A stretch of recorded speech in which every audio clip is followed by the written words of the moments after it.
In the night, I was caught up and given a severe beating because... Look at me standing before you. All Ghanaians, look at me. How old are you? I'm 32 years old now. And how long have you been here? I've been in prison for 13 years. I came to prison when I was 19 years old. What brought you into prison? It was a suspect murder. They suspected me of killing my own grandmother, which is not true. Did you do it? I didn't do.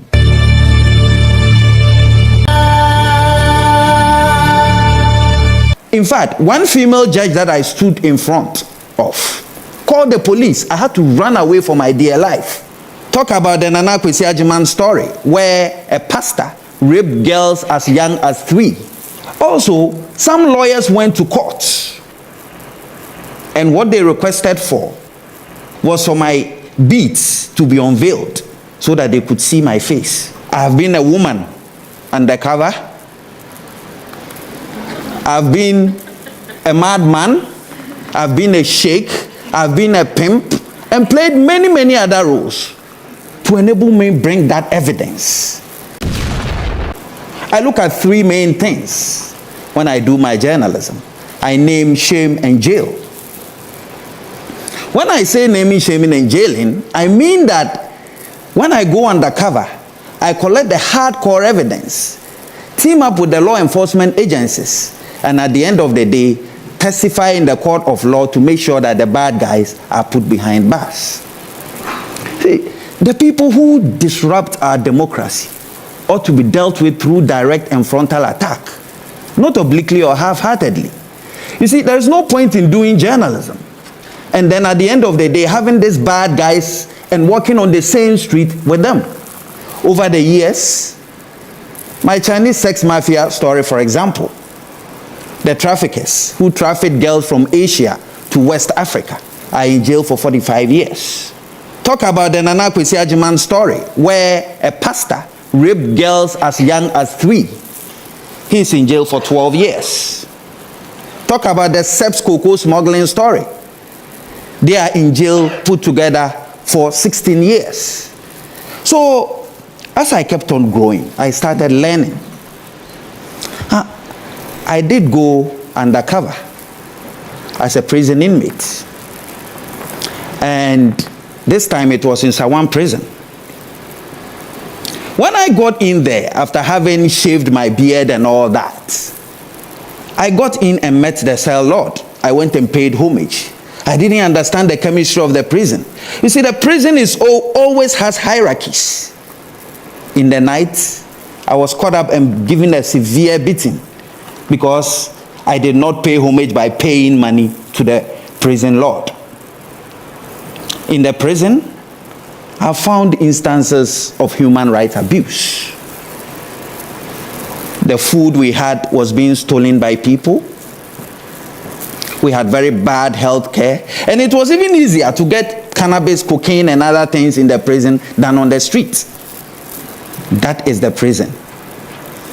But the most important thing I learned in the prison, and the most shocking revelations, was that justice was for sale. I couldn't believe it. So when I came out of prison, I decided to investigate the little bits that I had heard from my colleagues. They basically explained that, look, I wouldn't have been in this prison but for the fact that I could not pay to that judge. So me and my team set out to do justice to this issue. And indeed, the film was called Justice. We had 34 judges who were caught taking bribes. And it was such a harrowing experience. We had 145 judicial staff also caught up taking bribes. And I recall one of the stories whilst we were investigating. Brobe was a coconut seller, and he had positioned himself at a suburb of Accra called Tema Station. Now, one time, another boy called Faisal was walking with a girl. Brobe got angry and asked Faisal why he was walking with that beautiful girl. And Faisal replied, Brobe got angry, took his cutlass, it got into a fight and chopped him into pieces. This was there for everybody to see. So when I went undercover, I decided to take up the role of being the relative of Brobe who had killed. I went to the judge. I remember that fateful day. And there I was. I gave him the money. And he took it. Then it was that day that I realized that indeed our democracy was under siege. And that if we don't come together to kick out these evil people who try to destroy our democracy, we will never be a sane country. A similar incident of robbery attack that happened in Taifa. These were real armed robbers who hurt about 8 people. Again, I went undercover as a relative. And here I went to speak to the judge. I told him that I wanted these people released. And there again, he extended his hands and collected money. And that morning, I remember when he gave that famous judgment, it was 9 a.m. That's when he was supposed to sit. As at 9:30, he was still waiting to collect the money from me.